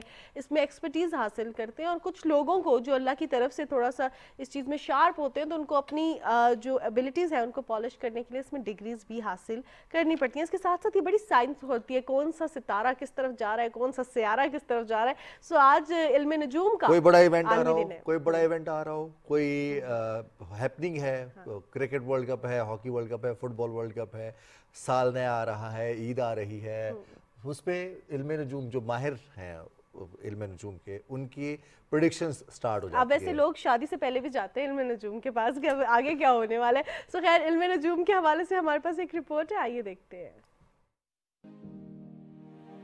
بین الاقوامی یوم علم نجوم اکثر 20 مارچ یا 21 مارچ کو منایا جاتا ہے. یہ دن پہلی بار 1993 میں ایسوسی ایشن فار ایسٹرولوجیکل نیٹ ورکنگ کے ذریعے منایا گیا. 2024 میں یہ دن 20 مارچ کو منایا جا رہا ہے. یہ دن علم نجوم کے قدیم عمل کو یاد رکھنے کے طور پر منایا جاتا ہے. علم نجوم کی ابتدا قدیم دنیا میں ہوئی. یہ علم صدیوں تک طب، ریاضی اور فلسفے کا لازمی جز رہا ہے، اور دنیا کے جید فلسفی، حکیم، شاعر اور سائنسدان اس کے طالب علم رہے ہیں. جی جناب، علم نجوم کے حوالے سے آپ رپورٹ دیکھ رہے تھے. علم نجوم کا آج عالمی دن منایا جا رہا ہے. اب پروگرام کا سلسلہ رضوان آگے بڑھاتے ہیں اور بات کرتے ہیں صحت کے حوالے سے. ہم جب بھی خوشی کے حوالے سے بات کریں، لائف کی اپرچونٹیز کے حوالے سے بات کریں، تو اس میں صحت بہت زیادہ ایک پرومیننٹ فیکٹر رہتا ہے. صحت ہے تو ہم ہر چیز کو انجوائے کر سکتے ہیں. کہا جاتا ہے جان ہے تو جہاں. تندرستی ہزار نعمت ہے، اور جب ہم صحت مند ہوتے ہیں تو ہم اپنے کھانے پینے کے ذائقے کو صحیح طرح سے محسوس کر سکتے ہیں. جس لمحے میں موجود ہے ہم اس کے فلی طور پر سیلیبریٹ کر سکتے ہیں. اور اگر ہمیں زندگی میں آگے بڑھنا ہے، کہیں کوئی کمپٹیشن بھی ہے، مقابلہ بھی کرنا ہے، اگر صحت مند ہے، ہمارا ذہن صحت مند ہے اور جسم صحت مند ہے، تو ہم مقابلہ کر سکتے ہیں. تھیلیسیمیا ایک ایسی بیماری ہے جس میں جو کہ انسان کے لیے ایسی موذی مرض ہے جس میں انسان کا خون بننا بند ہو جاتا ہے، اور یہ پیدائشی طور پر انسان اس بیماری کا شکار ہوتا ہے. اب اس حوالے سے بہت سارا کام کیا گیا. ایسے لوگوں کو خون عطیہ کیا جاتا ہے جو تھیلیسیمیا کے مرض کا شکار ہوتے ہیں. ان کے لیے مختلف این جی اوز بھی کام کرتی ہیں. حکومت پاکستان کی جانب سے بھی ادارہ قائم کیا گیا ہے. اس کے ساتھ ساتھ اب سائنس کی ترقی کے بعد کوشش یہ کی جا رہی ہے کہ جیسے باقی امراض ہیں ان سے نمٹنے کے لیے کچھ نہ کچھ ریسرچ، کچھ نہ کچھ نئے طریقہ کار ایجاد کیے جاتے ہیں. ویسے ہی اب تھیلیسیمیا کے لیے کوشش کی جا رہی ہے بون میرو ٹرانسپلانٹ کے ذریعے، اور اس کے علاوہ دیگر طریقہ علاج جس کے ذریعے ان مریضوں کو شفا مل سکے، کچھ آسانی مل سکے، اور جو مسئلہ ہے زندگی بھر کا وہ حل ہو سکے. بالکل جناب، تھیلیسیمیا کا علاج بھی اب نئے طریقے سے کیا جا رہا ہے. جس طرح سائنس کی ترقی ہو رہی ہے، اسی طرح بون میرو ٹرانسپلانٹ کی جانب بڑھ رہے ہیں. یہ کتنا فائدہ مند ہے، اس سے کس طرح علاج کیا جاتا ہے، کتنا اس کا ڈیوریشن ہوتا ہے، اس کے ساتھ ساتھ کمپلیکیشنز کے حوالے سے بھی ہم بات کریں گے. اور اگر بات کی جائے تھیلیسیمیا کے حوالے سے، تو ہم نے دیکھا کہ کووڈ میں بھی جو لوگوں کا جذبہ تھا وہ بہت زبردست تھا. جب بلڈ کیمپس لگنا بند ہو گئے تو لوگ اپنے گھروں میں جو ہے تب بھی کال کرتے تھے ان کیمپس والوں کو کہ آئے ہم سے بلڈ لے لیں یا ہم گھر آ کے دے دیتے ہیں. تو یہ جذبہ بہت زیادہ ضروری ہے تاکہ ہم جو جسم ہے ہمارا، اس پہ اوروں کا بھی حق ہے. اللہ تعالیٰ نے ایک پراپر کائنات کا سسٹم بنایا ہوا ہے. اور اب ہم دیکھ رہے ہیں کہ تھیلیسیمیا کے پیشنٹس پہلے دوسروں کے صرف بلڈ پہ ریلائی کرتے تھے، لیکن اب بون میرو ٹرانسپلانٹ جو ٹریٹمنٹ ہے یہ کتنا سود مند ثابت ہوگا، کس سٹیج تک یہ ہو سکے گا، اس پر بات کرنے کے لیے ایکسپرٹ ہمارے درمیان موجود ہیں. ہمارے ساتھ آج پروگرام میں پروفیسر ڈاکٹر پرویز احمد صاحب موجود ہیں. السلام علیکم ڈاکٹر صاحب. وعلیکم السلام. ڈاکٹر صاحب، تھیلیسیمیا ہمارے ویورز کے لیے تھوڑا سا چھوٹا سا اوور ویو دیتے ہیں کہ یہ بیماری کیا ہے. دیکھیں یہ ایک موروثی بیماری ہے جو کہ والدین سے بچوں میں ٹرانسمٹ ہوتی ہے. اس میں ہوتا یہ ہے کہ خون جو ہے وہ ڈیفیکٹو بنتا ہے اور باڈی اس کو ڈسٹرائے کر دیتی ہے, اور یہ جیسے والدین سے آتی ہے تو جینیٹک ڈیزیز ہے.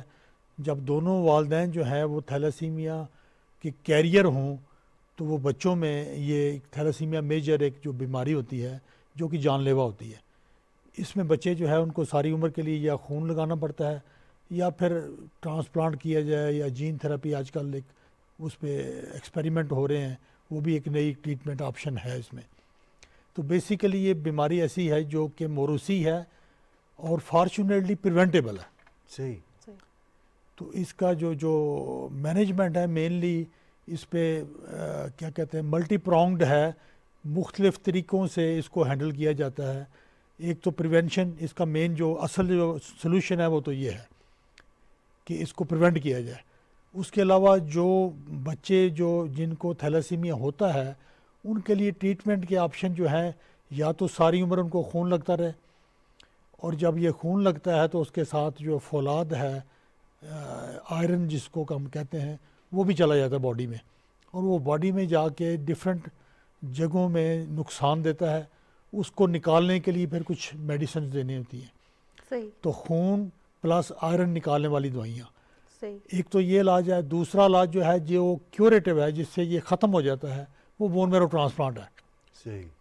اس میں ہم یہ کرتے ہیں کہ ایک HLA ٹیسٹ ہوتا ہے جو کہ جو ریلیٹیو ہیں یا قریبی اس کے جو بہن بھائی ہیں جو نارمل ہوتے ہیں, اگر کسی کا وہ HLA میچ کر جائے پیشنٹ کے ساتھ تو ہم پیشنٹ کا جو بون میرو ہے جس میں خون بنتا ہے اس کو ہم ڈسٹرائے کر دیتے ہیں دوائیوں سے, اور اس میں اس کی جگہ پہ ڈونر سے بلڈ لے کے اسٹیم سیل لے کے وہ ڈال دیتے ہیں. اچھا. تو یہ کافی پیچیدہ عمل ہے اور تھوڑا لمبا بھی ہے. تو وہ آہستہ آہستہ جو ہے جو اسٹیم سیل ہے وہ نارمل خون بنانا شروع کر دیتے ہیں, تو وہ بچہ جو ہے وہ نارمل زندگی گزارتا ہے اس کے بعد. تو اس کا کوئی اسپیسیفک ایج ہے کہ بون میرو ٹرانسپلانٹ اس ایج تک ہو سکتا ہے, کیونکہ یہ موروثی بیماری بچوں میں تھیلیسیمیا کا آغاز ہوتا ہے اور پھر وہیں پر اس میں جو آپٹیمم ایج ہے وہ تو ہم کہتے ہیں کہ جی 2 سال سے لے کے 10 سال ہے. اچھا. جو بیسٹ ایج ہے جس میں سب سے اچھے رزلٹ ہیں, 80 to 90% تک کیور ہے اس میں. تو لیکن بہرحال اگر بچہ اچھی حالت میں ہے اور اس کا آئرن زیادہ نہیں باڈی میں ہوا, اس کا جو جگر ہے وہ بھی صحیح حالت میں ہے, دل صحیح حالت میں ہے, تو ہم 14, 15, 16 سال کی عمر تک بھی ٹرانسپلانٹ آفر کر سکتے ہیں اس کو. صحیح. ڈاکٹر صاحب آپ نے ایک ورڈ یوز کیا کہ فارچونیٹلی پریونٹیبل ہے. کس طرح پریونٹ کیا جا سکتا ہے اگر پیرنٹس میں سے کوئی ایک کیریئر بھی ہے تو کیا کر سکتے ہیں؟ اس میں دیکھیں یہ اویئرنیس کی ضرورت ہے. آپ جو بڑی اچھی جگہ پہ بیٹھے ہیں جہاں آپ سوسائٹی کو گائیڈ کر سکتے ہیں.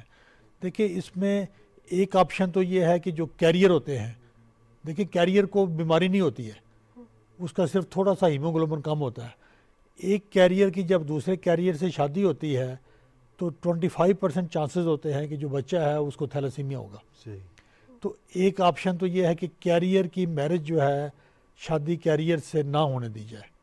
اس سلسلے میں کچھ لوگوں نے جیسے سندھ ہے, KP اسمبلی نے جو لیجسلیشن بھی کی ہوئی ہے, لیکن وہ آپ کو پتہ ہے ہمارے ملک میں اس کا کوئی خاص فائدہ ہوتا نہیں ہے, اور خالی اس قسم کی قانون بنانے سے جو ہے وہ مسئلہ حل نہیں ہوگا. اویئرنیس, لوگوں کو والنٹریلی کہا جائے جن فیملیز میں تھیلاسیمیا ہے کہ آپ اپنے جو بھی بچوں کی شادیاں کرتے ہیں وہ ایسے جوڑے نہ ہوں جو دونوں کیریئر ہوں. لیکن کیونکہ پاکستان میں سوشلی یہ چیز تھوڑی سی ایکسیپٹ کرنی ممکن نہیں ہے, بہت مشکل ہے. تو دوسرا سلوشن اس کا یہ ہوتا ہے کہ اگر دونوں جو ہے پیرنٹس کیریئر ہیں تو حمل کے پہلے 3 مہینے کے دوران جو ہے ہونے والے بچے کا ٹیسٹ کر لیا جاتا ہے. صحیح.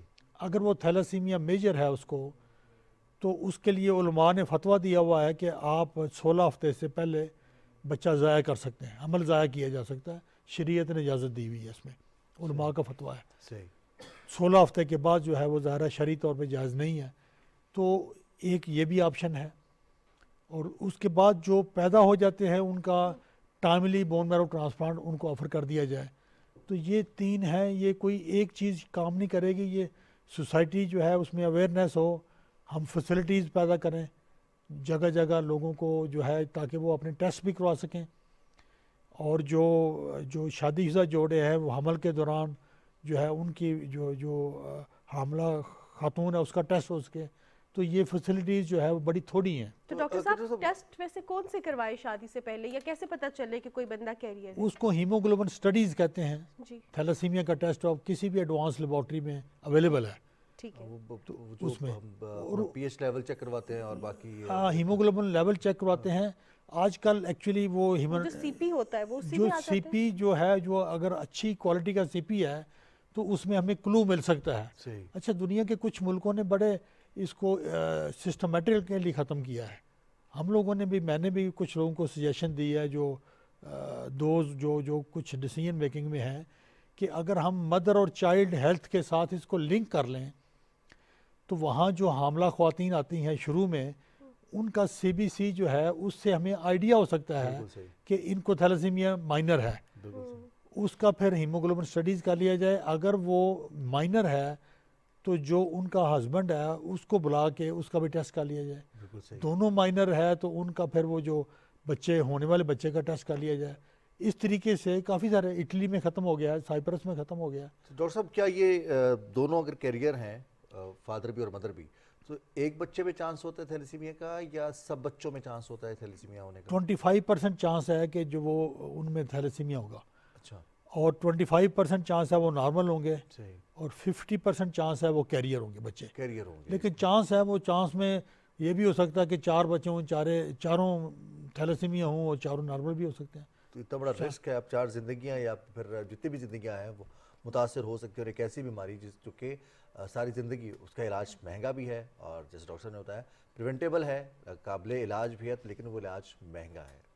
اب ہم ڈاکٹر صاحب آپ سے یہ بھی جاننا چاہوں گی، جہاں ہم علاج کے حوالے سے بات کریں، اب کس سٹیج پہ جا کے بون میرو ٹرانسپلانٹ ہو جاتا ہے؟ کیا کتنی پرانا مرض ہو یا شروع کی ایج میں ہو جائے تو زیادہ بہتر ہے، یا اگر تھوڑی ایج بڑی ہوگی ہے، کیونکہ لوگوں کی استطاعت نہیں ہوتی with the passage of time, اگر پیسے جمع ہو گئے لیکن ایج کراس کر گئی ہے 20s، کامیاب ہوتے ہیں؟ ہوتا یہ ہے کہ جب ہم اس میں بار بار خون لگاتے ہیں تو کچھ خون اگر وہ پراپرلی اس کی اسکریننگ نہیں ہوئی ہے تو خون کے ذریعے کچھ بیماریاں جیسے ہیپیٹائٹس سی کسی کو ہو سکتا ہے، اور بیماریاں بھی ہیں، تو اس سے جگر ڈیمیج ہو سکتا ہے۔ اس کے علاوہ جب باڈی میں آئرن جمع ہو جائے تو وہ جگر کو اور ہارٹ کو ڈیمیج کر دیتا ہے۔ تو اگر کیونکہ یہ مشکل علاج ہے اور ڈیفیکلٹ بھی ہے اور خطرناک بھی ہے، تو اگر جگر صحیح حالت میں نہیں ہے اور دل بھی صحیح حالت میں نہیں ہے تو یہ علاج جو ہے یہ خطرناک ہوتا ہے، اس کا رزلٹ اتنا اچھا نہیں آتا ہے۔ تو اگر تو بچہ جو ہے اچھی طرح مینیجڈ ہے، اس کا آئرن کنٹرولڈ ہے، اس کو ریگولر بلڈ لگتا ہے، تو 12 13 14 سال کی عمر میں ہو جاتا ہے ٹرانسپلانٹ۔ لیکن اگر وہ اچھی طرح مینجمنٹ نہیں ہوئی ہے تو پھر ارلی 2-3 سال کی عمر میں ہو جائے تو زیادہ بہتر ہے۔ تو ڈاکٹر صاحب جیسا کہ مہنگا علاج ہے، اور ہمارے ہاں کزن میرج کی وجہ سے خاندانی اور موروثی بیماری زیادہ بڑھ جاتی ہے، اب اس میں خرچہ کتنا آئے گا؟ اور دوسرا ہمارے ناظرین کو بتائیے گا کہ آپ نے اس کا آغاز کیا بون میرو ٹرانسپلانٹ کا، یہ کمپلیکس پروسیس ہے، لیکن ابھی تک کامیابی سے سرجریز یا آپریشنز کیے جا چکے ہیں؟ کتنے آپریشنز کر لیے ہیں؟ دیکھیے یہ ہے تو کافی مہنگا علاج، لیکن کچھ ایسی فیسلٹیز پاکستان میں فارچونیٹلی ہیں جو سستا علاج بھی کر رہی ہیں، کچھ جگہ پہ ایون فری بھی آفر کیا جا سکتا ہے۔ یہ پاکستان تھیلیسیمیا ویلفیئر سوسائٹی کا ادھر راولپنڈی میں ایک سینٹر ہے، تو یہ کوئی 2 سال پہلے یہاں انہوں نے بون میرو ٹرانسپلانٹ اور خون کی باقی بیماریاں دیگر جو ہے بلڈ کینسرز وغیرہ اس کے علاج کا بھی مرکز بنایا ہے۔ تو اس میں پاکستان بیت المال جو ہے وہ کافی ہیلپ کر رہا ہے غریب لوگوں کی، اور کچھ جو مخیر حضرات ہیں وہ بھی پارٹیسپیٹ کرتے ہیں، تو یہاں کافی سستا علاج ہو رہا ہے۔ تقریباً ہم 15 سے 20 لاکھ میں بون میرو ٹرانسپلانٹ آفر کر رہے ہیں۔ یہ تو خوشی کے عالمی دن پر آپ نے بڑی خوشخبری سنائی ہے، خاص طور ان لوگوں کے لیے جن کو لگتا ہے کہ تھیلیسیمیا کا علاج نہیں ہے یا یہ بہت مہنگا علاج ہے۔ صحیح ڈاکٹر صاحب، ایک اور چیز بھی آپ سے جاننا چاہوں گی، سب سے بڑا ایشو تب ہوتا ہے ماں باپ کو جب ان کو یہ پتہ چلتا ہے کہ بچہ تھیلیسیمیا کا شکار ہے۔ انیشیلی یا تو وہ ان کو پتہ نہیں ہوتا کس ڈاکٹر کے پاس جانا ہے, پہلا ایکسپیرینس ہوتا ہے, کچھ غلطیاں بھی کر رہے ہوتے ہیں, انٹرنیٹ سے گوگل سے دیکھ رہے ہیں, لوگوں سے پوچھ رہے ہیں. جب پتہ چل جائے کہ بچہ تھیلیسیمیا کا شکار ہے, سب سے پہلے تو مائنڈ میک اپ کرنا ہے. اس کے بعد کیا ایسی چیزیں ہیں کہ اس ڈاکٹر کے پاس جانا چاہیے, پھر خاص طور پہ کوئی ایسی آرگنائزیشن کے ساتھ آپ کو روٹین میں کیونکہ بلڈ چاہیے ہوتا ہے, تو کیا کیسے ایسی آرگنائزیشن کے ساتھ کوئی رجسٹر ہونا ہوتا ہے یا کیا کرنا ہوتا ہے؟ جی دیکھیں, اس کی پہلا مرحلہ تو تشخیص ہے, صحیح تشخیص. تو عام طور پہ بچے جو ہے وہ چائلڈ اسپیشلسٹ کے پاس جاتے ہیں اور وہ پھر آگے ان کو ہیماٹالوجسٹ کو ریفر کر دیتے ہیں, جو کہ خون کی بیماریوں کے جو اسپیشلسٹ ہوتے ہیں. وہ ڈائگنوسس کرنے کے بعد ان کو گائیڈ کر دیتے ہیں.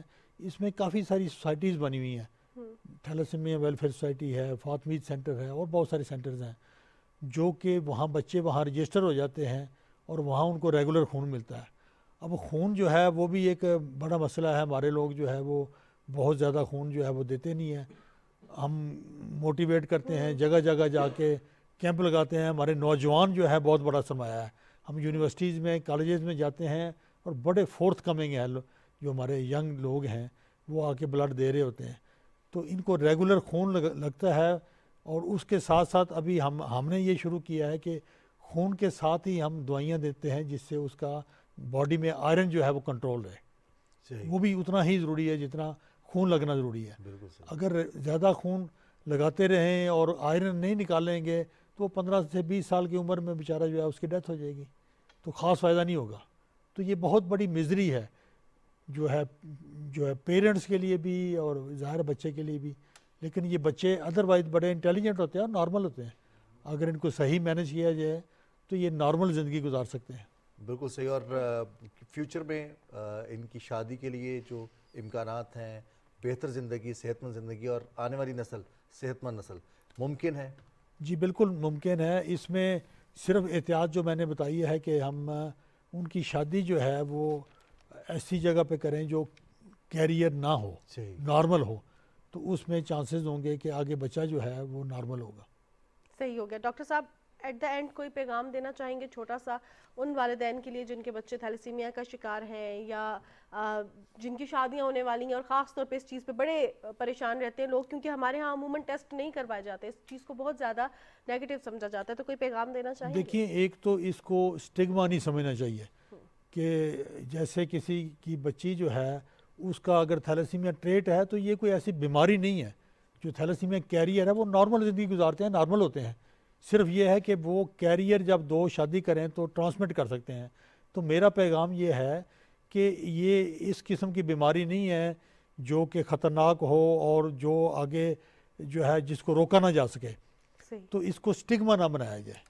صحیح ہوگا. بہت شکریہ, بہت شکریہ ڈاکٹر صاحب, آپ کی قیمتی وقت آپ نے تھیلیسیمیا کے حوالے سے بات کی.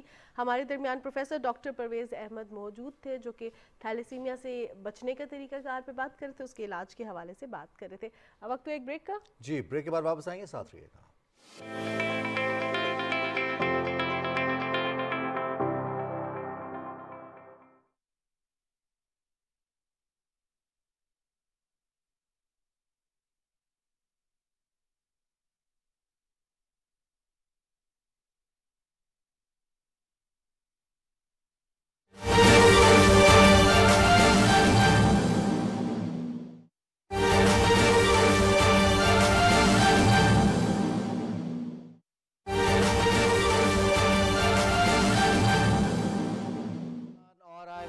معاہدہ طے پا گیا ہے. پاکستان اور بین الاقوامی مالیاتی فنڈ کے درمیان اقتصادی جائزہ مذاکرات کامیاب ہو گئے. اعلامیہ جاری کیا گیا ہے. اس اعلامیہ کے مطابق سٹاف لیول معاہدہ طے پانے کے بعد پاکستان کو IMF ایگزیکٹو بورڈ کی منظوری سے آئندہ ماہ $1.1 ارب کی قسط ملے گی. آخری قسط ملتے ہی $3 ارب کا سٹینڈ بائی ارینجمنٹ ختم ہو جائے گا. پاکستان نے ادارہ جاتی اصلاحات مکمل کی ہیں. قرض پروگرام کے لیے بھی باقاعدہ مذاکرات آئندہ ماہ شروع ہوں گے. FBR نے خصوصی ریونیو پلان بھی تیار کیا ہے. اس معاہدے کے تحت پاکستان کو $1 ارب 10 کروڑ ملیں گے اور یہ آخری قسط ہوگی, جس کے بعد 3 اقساط کی مدت کا سٹینڈ بائی ارینجمنٹ مکمل ہو جائے گا. IMF ایگزیکٹو بورڈ اپریل میں سٹاف لیول معاہدے کی حتمی منظوری دے گا. پاکستان اور عالمی مالیاتی فنڈ کے درمیان اقتصادی جائزہ مذاکرات کامیاب ہو گئے ہیں۔ IMF کے ساتھ سٹاف لیول معاہدہ طے پا گیا ہے۔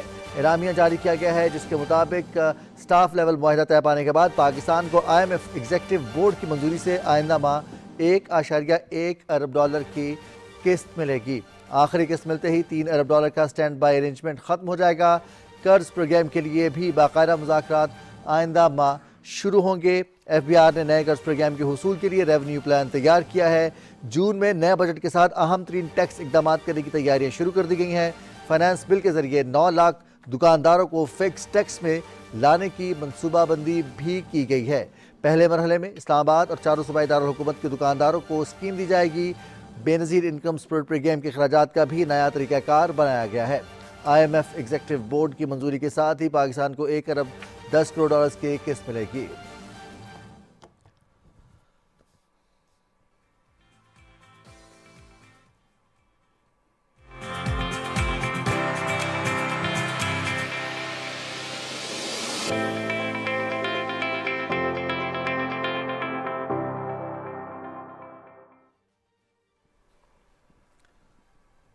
جی جناب، صبح پاکستان میں آپ کو ایک بار پھر خوش آمدید کہتے ہیں۔ بریک پر جانے سے پہلے ہم ہیلتھ کے حوالے سے بات کر رہے تھے، کتنی زیادہ ضروری ہے ہماری فزیکل ہیلتھ، لیکن رضوان مینٹل ہیلتھ اور مینٹل ہیلتھ کا تعلق بہت زیادہ ان چیزوں سے بھی ہوتا ہے جو کہ ہمارے روزمرہ کی پریکٹسز ہوتی ہیں، عفو و درگزر۔ خوشیوں سے ہوتا ہے۔ خوشی تب بھی ہوتی ہے جب ہم کہتے ہیں نا اگنورنس از اے بلیسنگ، جب آپ کسی کے بارے میں زیادہ نہیں سوچتے تو آپ خوش رہتے ہیں اور عفو و درگزر سے کام لیتے ہیں۔ آپ کو کسی نے کچھ کہا، آپ نے کہا چلو چھوڑو، جس طرح آج کے پروگرام کے سٹارٹ میں بھی ہم نے یہ بات کی کہ وی ہیو ٹو چوز اور بیٹلز، کہ ہم نے سوچنا کس بارے میں ہے، لڑنا کس بارے میں ہے، بات کس بارے میں کرنی ہے، کون سی چیزوں کو باہر ہی چھوڑ کے گھر جانا ہے، کون سی چیزوں کو دل میں بسانا ہے، کون سی چیزوں کو دل سے نکالنا ہے، گھر چھوڑ کے آنا ہے اور باہر اگر آنا تو کس موڈ کے ساتھ آنا ہے۔ بالکل، اور یہ بہت زیادہ ضروری ہے عفو و درگزر۔ اس کا جو ہم دیکھتے ہیں درس ہمارا دین اسلام بھی دیتا ہے کہ ہم نے عفو و درگزر سے کام لینا ہے۔ کسی کی بات بری لگے تو ہم نے اس کو اگنور کرنا ہے، لیکن جہاں پہ اگنور کرنے کا کہا گیا وہاں پہ یہ بھی کہا گیا کہ دل آزاری نہیں کرنی، دونوں طرف بیلنس رکھا گیا، یعنی کہ ذمہ داری بھی ہے، فرض بھی ہے، اور اس کے ساتھ ساتھ حق بھی ہے دوسرے بندے کا کہ اس کی دل آزاری نہ کی جائے، اور دوسرے بندے پہ یہ چیز فرض ہے کہ آپ نے کوئی ایسی بات نہیں کرنی، اور آپ نے اگر ہو بھی جاتا ہے آپ کے ساتھ تو تھوڑا سا درگزر سے کام اور ہم آج کل اگر دیکھیں اب جو زندگی کی دوڑ ہے اس میں سب اپنی اپنی دوڑ میں اپنی اپنی کامیابی کے پیچھے مگن ہیں، اس کو حاصل کرنا چاہتے ہیں۔ جو خواب ہے، وہ جو خواب ہم نے چن لیے ہیں ان کو پورا کرنا ہے، اس کے لیے ہمیں کسی کو روننا پڑتا ہے، کسی کی ناکامی کی وجہ ہم بن جاتے ہیں، ہمیں معلوم نہیں ہوتا، لیکن ہمیں یہ تمام تر چیزیں ان کا خیال رکھنا ہوگا۔ لیکن کیسے ممکن ہے یہ کہ ہم ان تمام فیکٹرز کو سامنے رکھتے ہوئے اپنے راستے کا تعین کریں اور اس راستے پر چلیں جس میں آسانی ہو، نہ صرف ہمارے لیے بلکہ دوسروں کے لیے بھی۔ تو اس کے لیے ہمیں اس راستے کا معلوم ہونا چاہیے، اس راستے پر چلنے کے اصول، اس کے ضوابط کار ہمیں معلوم ہونے چاہیے کہ ہم چل رہے ہیں تو اس میں ہم بہترین اور اچھے طریقے سے اس سفر کو کیسے بہترین بنا سکتے ہیں، منزل تک کیسے پہنچ سکتے ہیں۔ بالکل رضوان، اور سم ٹائمز جب ہم اپنے لیے دعا کرتے ہیں، مغفرت مانگتے ہیں، معافی مانگتے ہیں، تو ہم اللہ تعالیٰ سے یہ دعا کرتے ہیں کہ ہمارے دانستہ اور نادانستہ وہ تمام گناہ معاف کر دیں جو کہ ہم نہ چاہتے ہوئے ان انٹینشنلی کر جاتے ہیں، اور ان انٹینشنلی ہم لوگوں کو ہرٹ کر جاتے ہیں۔ تو یہ سوچ کے آپ بھی درگزر کریں کہ کسی نے اگر کچھ کہا ہے تو ان انٹینشنلی کہا ہوگا۔ اسلام میں بھی اس کا بہت زیادہ جو ہے وہ ثواب ہے، آپ کو بہت اجر ملتا ہے جب آپ درگزر کرتے ہیں۔ اور اگر کسی نے انٹینشنلی کہا بھی ہے، انٹینشنلی، تو آپ انٹینشنلی اس کو معاف کر دیں کہ چلیں اگر اس نے کہہ دیا ہے تو اس نے جان بوجھ کے کہا ہے تو آپ جان بوجھ کر سے معاف کر دیں۔ یہ بات یاد رکھیں کہ جن باتوں پہ آپ خاموش ہوتے ہیں ان کا جواب اللہ تعالیٰ دیتے ہیں۔ عفو و درگزر کے حوالے سے بات کرنے کے لیے آج ہمارے درمیان مذہبی اسکالر موجود ہے ڈاکٹر محمد اجمل فاروق صاحب۔ السلام علیکم۔ وعلیکم السلام۔ کیسے ہیں ڈاکٹر صاحب؟ الحمدللہ۔ پہلے تو ہم آپ کو آج کے دن کی مبارکباد پیش کریں گے۔ آج ورلڈ ہیپینس ڈے ہے اور خوشی کا تعلق عفو و درگزر سے بھی ہے۔ اسلام اس کے بارے میں کیا درس دیتا ہے کہ کتنا ضروری ہے درگزر سے کام لینا، کتنا ضروری ہے لوگوں کی غلطیوں کو معاف کر دینا؟ بسم اللہ الرحمن الرحیم۔ سب سے پہلے تو میں صبح پاکستان کی ساری ٹیم کو مبارکباد پیش کرتا ہوں کہ سماج کی بہتری کے لیے کتنا اچھا کردار ادا کر رہے ہیں۔ کبھی ان کی صحت کے لیے اور کبھی باطنی صحت کے لیے، ان کی خوشیوں کے لیے معاف کرنا اور دوسروں کو سے کنارہ کشی اختیار کر لینا، درگزر کر لینا، ایسے جذبات پیدا کرنے کی کوشش آپ کے پروگرام کے ذریعے ہو رہی ہے. تھینک یو سو مچ. دین اسلام نام سے ہی امن کا دین ہے. بالکل. امن سکھاتا ہے. کیسا امن؟ جو دوسرے کے لیے بھی ہو، اپنے لیے بھی ہو. یہ امن بنیادی طور پر معاشرے کی ایک اکائی ہے. معاشرے میں امن ہوگا تو معاشرے کی گروتھ ہوگی، معاشرے کی ڈیولپمنٹ ہوگی. اس کے ساتھ ساتھ دیکھنا یہ ہے کہ ہمیں اس میں قرآن کریم نے اس میں کون سے دروس اور کون سے اسباق دیے ہیں، اور پھر سیرت مصطفی صلی اللہ علیہ وسلم میں ہمیں کیا سبق ملتا ہے. ذرا اگر تاریخ کے دریچوں میں دیکھا جائے تو حضرت یعقوب علیہ الصلاۃ والسلام کے بیٹے حضرت یوسف علیہ الصلاۃ والسلام کے ساتھ بھائیوں نے کون سا ناروا سلوک نہیں کیا. کبھی کنویں میں ڈالا، پھر بازاروں میں بکے، پھر ایک جگہ پہ پہنچے جہاں پہ پہنچ کر عزیز مصر کا لقب اور اس کا سٹیٹس مل گیا. مصر کے بادشاہ بن گئے اور بادشاہت ان کے ہاتھ میں آ گئی. اب بھائی حضرت یوسف کے پاس جاتے ہیں. ادھر پہنچ کر حضرت یوسف کو دیکھ کر پھر حضرت یوسف کے جذبات کس طرح کے ہونے چاہیے؟ وہ کنویں میں جانے والا سفر، وہ بازاروں میں بکنے والا سفر، کیا یوسف علیہ الصلاۃ والسلام کے ذہن میں نہیں تھا؟ لیکن کیا کیا؟ ایک ہی کلمہ ارشاد فرمایا، لا تثریب علیکم الیوم یغفر اللہ لکم وہو کہ آج کے دن تجھ سے کوئی باز پرس نہیں ہے، اللہ تجھ کو معاف فرما دے. اس کا مطلب یہ ٹھہرا کہ جب بندہ معاف کر دیتا ہے تو اللہ بھی معاف کر دیتا ہے. تو یہ جذبات جب ایک انسان کے اندر پیدا ہو جاتے ہیں کہ میں نے دوسرے کو معاف کر دیا تو وہ اللہ کے لیے معاف کرتا ہے. الٹیمیٹلی جواباً اللہ کریم بھی اس بندے کے گناہوں کو معاف کر دیتا ہے. اچھا، یہی جذبات ہمیں حضور صلی اللہ علیہ وسلم کی سیرت سے بھی ملتے ہیں. مکہ جب فتح ہو گیا، وہ سارے کافر جو قریش کے بڑے بڑے سردار تھے وہ بھی تو لائنوں میں کھڑے تھے جنہوں نے حضور صلی اللہ علیہ وسلم کو تنگ کیا تھا. آپ کی زندگی کو مکہ میں رہنے کے قابل نہیں چھوڑا تھا اور آپ مدینہ میں ہجرت کر گئے.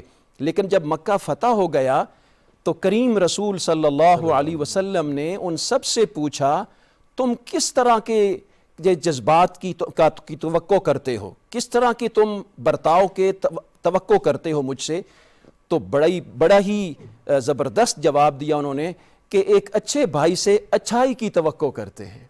اور رسول اللہ صلی اللہ علیہ وسلم نے بھی جواباً وہی ارشاد فرمایا جو حضرت یوسف علیہ السلام نے ارشاد فرمایا تھا کہ لا تثریب علیکم الیوم یغفر اللہ لکم.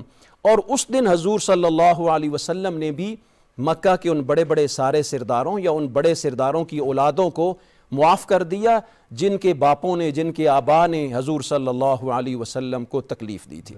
معاشرے میں اگر آپ اپنے اندر محبت، صلہ رحمی اور عفو درگزر کے جذبات پیدا کرتے ہیں نا تو یہ الٹیمیٹلی آپ کی صحت کے اوپر بھی اچھے اثرات پیدا کرتے ہیں. ان اچھے اثرات کی وجہ سے آپ کے اندر خوشی، محبت اور امن پیدا ہوگا. آپ ٹینشن سے، آپ ڈپریشن سے، آپ ان تمام بیماریوں سے دور رہیں گے جو آپ کے اندر ہائپ کریٹ کرتی ہیں اور وہ کریٹ کر کے آپ کو کسی اور جسمانی بیماری میں مبتلا کر دیتے ہیں.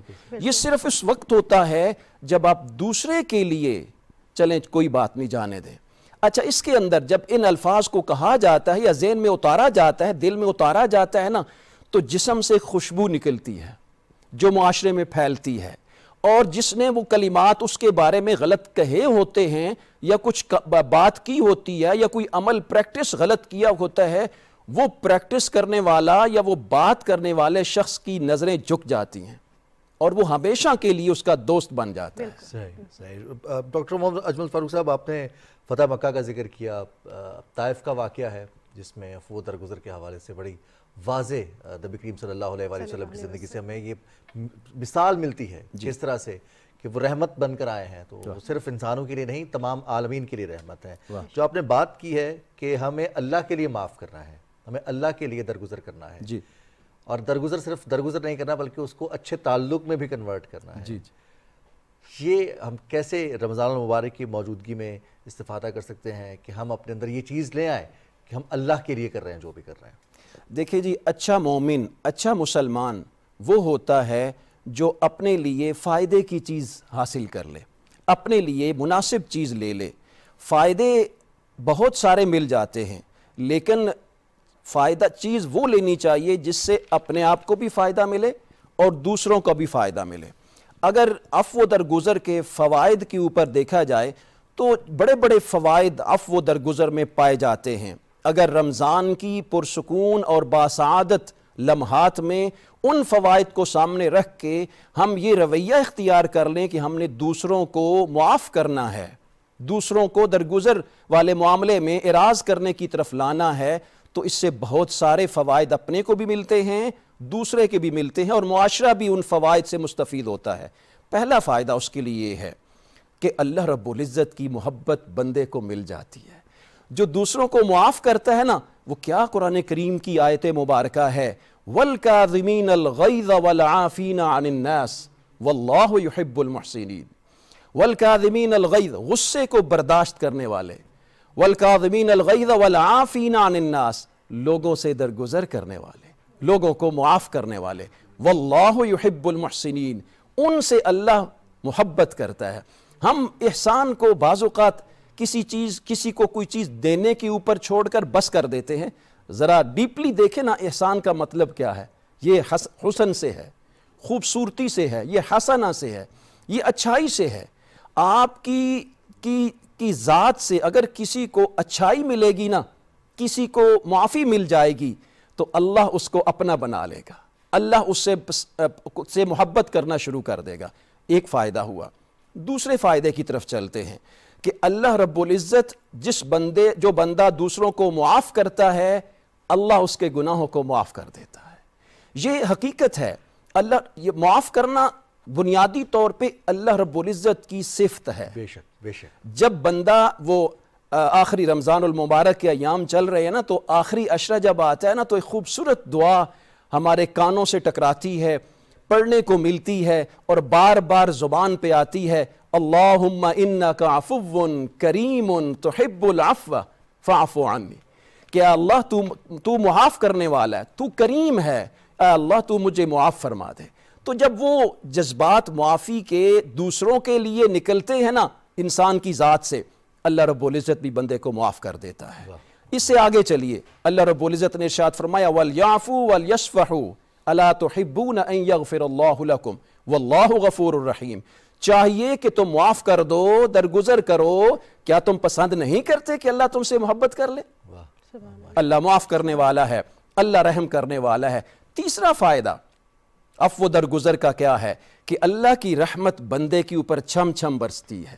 معاف کرنے والے شخص کے اوپر اللہ کی رحمت برسات کی طرح اپنا چھڑکاؤ کرتی ہے۔ ذرا حدیث مبارکہ کا ایک حصہ میں آپ کے گوش گزار کر دوں، ارحموا من فی الارض یرحمک من فی السماء، اے لوگو زمین کے اوپر رحم کرو، معافیاں پھیلاؤ، امن دو لوگوں کو، آسمان والا تمہارے اوپر رحم کرے گا۔ آگے چلیے، چوتھا فائدہ کیا ہے؟ اللہ رب العزت جب بندے کو معاف کرتا ہوا دیکھتا ہے نا، تو اللہ کریم اس کے اوپر اجر عطا کرنا شروع کر دیتا ہے۔ اور پھر ارشاد فرمایا اللہ رب العزت نے کہ جب بندہ معاف کرتا ہے تو اس صورت میں اجرہ علی اللہ، یہ معاف کرنے کا اجر اللہ کریم اپنے ذمہ کرم پہ لے لیتا ہے، اور اللہ بندے کو اتنا ہی اجر عطا کر رہا ہوتا ہے جتنا بندہ دوسرے کے لیے مفید ہوتا ہے۔ پانچواں بڑا فائدہ، اور میں آج آپ کے اس پروگرام کے توسط سے ان لوگوں سے برملا اظہار کروں گا اور مخاطب ہوں گا اور درخواست بھی کروں گا جو اپنے دلوں میں انتقام کی آگ پال رہے ہیں، انتقام کے بیج کو پانی دے رہے ہیں، اس کو ہوا اور کھاد دے رہے ہیں، اس کو تبدیل کر دیجئے محبت کے بیج میں۔ محبت کے بیج کو محبت کے اور صلہ رحمی کے پانی اور کھاد کے ساتھ تناور کیجئے، معاشرے میں امن پھیلے گا، اور اس امن کی وجہ سے دوسروں کو فائدہ ملے گا۔ میرے اللہ کریم نے قرآن کریم میں بڑی پیاری بات کی، ارشاد فرمایا وَلَا تَسْتَوِي الْحَسَنَةُ وَلَا السَّيِّئَةُ، کبھی بھی اچھائی برائی کے برابر نہیں آ سکتی۔ ادفع باللتی ہی احسن، اگر آپ برائی کو ختم کرنا چاہتے ہیں نا تو اچھائی سے اس کا دفاع کیجئے۔ فَإِذَا الَّذِي بَيْنَكَ وَبَيْنَهُ عَدَاوَةٌ، جب تم اچھائی سے برائی کا دفاع کرو گے نا، اپنی ذات سے اچھائی نکالو گے تو اللہ تمہارے اور اس کے درمیان عداوت کو ختم کر دے گا، کأنہ ولی حمیم، بڑا ہی بہترین تمہارا دوست بنا دے گا۔ بالکل بالکل۔ یہ اچھا، اس تمام چیزوں کے بعد پانچواں چھٹا اور آخری فائدہ کیا ہے؟ وہ یہ کہ انسان کی عزت معاشرے میں بڑھ جاتی ہے۔ دیکھیں کتنا سماج ہمارا کشید ہو چکا ہے، کبھی کس قسم کے ہم نے انتقام کے جذبات پال رکھے، کبھی ہم نے دشمنی پال رکھی، اور کیسی کیفیت ہے۔ اب دیکھیے معاشرے میں نسل در نسل یہ انتقام اور بدلے کی آگ بھڑکتی رہتی ہے اور نسلوں تک منتقل ہوتی رہتی ہے۔ یہ کیا فرق رہا زمانہ جہلی میں اور آج کے ماڈرن جدید زمانے میں؟ اگر ہم قرآن سے، حدیث طیبہ سے، رسول مکرم صلی اللہ علیہ وسلم کی ذات طیبہ سے بطور خاص رمضان کی مبارک ساعتوں میں اگر کسی کو معاف کر دیں تو اللہ کریم کی رحمت ہمارے قریب آ جائے گی، اور آپ اپنے معاف کرنے سے اس کو اپنی ذات سے پرامن کر دیتے ہیں۔ اللہ کریم آپ کو اپنی ذات سے پرامن کر دیتا ہے، معاشرے میں بچا لیتا ہے۔ یہ جذبات ہمیں رمضان المبارک میں ملتے ہیں۔ بالکل ڈاکٹر صاحب، لیکن جس طرح آپ نے پہلے بھی یہ فرمایا کہ جب انسان معاف کر دیتا ہے تو اللہ تعالیٰ معاف کر دیتے ہیں، ہمارے معاشرے میں کچھ ایسے بھی عناصر ہوتے ہیں جو کہ ہمیں پرووک کرتے ہیں کہ معاف نہیں کرنا۔ اگر جو طاقتور ہے وہ بدلہ لیتا ہے، حالانکہ دیکھا جائے تو طاقتور وہ ہے جو برداشت کرتا ہے، لڑنا جھگڑنا تو سب کو آتا ہے، صبر کرنا، خاموش رہنا یہ بہت طاقت کا مظاہرہ ہوتا ہے۔ تو ایسے میں کیا کرنا چاہیے؟ کیونکہ ہم اس معاشرے کا حصہ بھی ہیں، ہم نے کہیں نہ کہیں ان کو بھی جواب دینا ہوتا ہے جن لوگوں میں ہم اٹھتے بیٹھتے ہیں۔ پھر یہ بھی چیز کہ ہمارا دل بھی اس چیز سے مطمئن نہیں ہوتا، یہ آسان چیز نہیں ہے کسی کو معاف کرنا، اپنا درد بھلانا۔ کیا ایسی چیز ہے جس کو سوچ کے ہم اپنے آپ کو تبدیل کر سکیں، اپنے دل میں جو چھپا ہوا بغض ہے، جو درد ہے، دکھ ہے، اس کو صلہ رحمی میں کنورٹ کر سکیں؟ آپ نے معاشرے کے ایک سلگتے ہوئے ایشو کی طرف اشارہ کیا ہے، اسی حوالے سے میں ایک اور آپ کے گوش گزار کر دوں۔ جو معاف کرنے والا ہوتا ہے نا، میں نے جو مثالیں دیں قرآن کریم کی آیات بینات سے اور احادیث طیبہ سے دی ہیں، جو معاف کرنے والا انسان ہوتا ہے نا، وہ آہستہ آہستہ اپنے آپ کو نبوی دروس کی طرف لے جا رہا ہوتا ہے اور اپنی ذات کو کریم رسول کی ذات کے قریب کر رہا ہوتا ہے، جو معاف کرنے والا ہوتا ہے۔ اچھا، دوسری طرف وہ عناصر، ان کی طرف دیکھیے، وہ عناصر آپ کے معاشرے کا حصہ ہیں، اور وہ عناصر یا تو وہ آپ کے ساتھ حسد کی بنیاد پہ آپ کو برانگیختہ کر رہے ہیں، یا آپ کے کسی اور معاملے کی وجہ سے، یا اپنی ذات اور نفس کو برانگیختہ کر رہے ہیں، تو ذرا تھوڑی دیر کے لیے رک جائیے، سوچئے کہ آپ کا نفس بڑا ہے یا نبی کی ذات بڑی ہے؟ سبحان اللہ۔ آپ کا نفس بڑا ہے یا آپ کا اللہ بڑا ہے؟ ادھر آپ کو اللہ بلا رہا ہے معاف کر دیجئے، فاعف عنہ، خذ العفو، یہ ساری آیات بینات قرآن کی ہیں، اور ادھر آپ کے نبی صلی اللہ علیہ وسلم کی ایگزامپلز ہیں، پیاری پیاری سیرت کے پیارے پیارے گوشے ہیں، لوگوں کو معاف کرنا۔ رضوان نے بات کی طائف کی بستی کے واقعے کی طرف، کیا وہاں پہ رسول اللہ صلی اللہ علیہ وسلم کی طرف کے پاس فرشتہ نہیں آیا؟ اگر آپ فرمائیے تو اس بستی کو پیس کر کے میں راہ کر دوں، آپ نے ارشاد فرمایا مجھے اللہ نے رحمت بنا کے بھیجا ہے۔ یہ جذبات اگر پیدا ہوں گے نا تو ادھر اللہ کے قربت ملے گی، ادھر رسول کی قربت ملے گی۔ تو جو لوگ اس کو برانگیختہ کر رہے ہیں، ان کی قربت بہتر ہے یا رسول کریم کی قربت بہتر ہے؟ اختیار کرنا اس کی اپنی ذات پر ہے۔ میرا خیال سے اگر عقل مند ذی شعور انسان ہوگا تو اچھا، اب اس کو آپ معاشرے سماج کے حوالے سے لے لیجئے، اب آپ اسی چیز کو اپنی سوسائٹی کے حوالے سے لے لیجئے۔ اگر آپ معاف کر دیں گے، آپ کی اپنی ذات، آپ کی آنے والی نسلیں اس پرانی دشمنی سے محفوظ ہو جائیں گی۔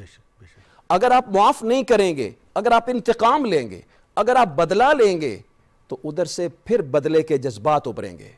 یہ سسٹم نسل در نسل، ہاں معاشرے میں نسل در نسل چلے گا۔ ڈاکٹر صاحب، جو جس طرح سے مانور نے ذکر کیا، معاشرتی مومن ایک سراغ سے 2 دفعہ نہیں ڈھسا جاتا۔ جی، ہم ایک دفعہ معاف کرتے ہیں اور دوبارہ وہیں سے دھوکہ ملتا ہے۔ ہمارے ماڈرن ایج کا ایک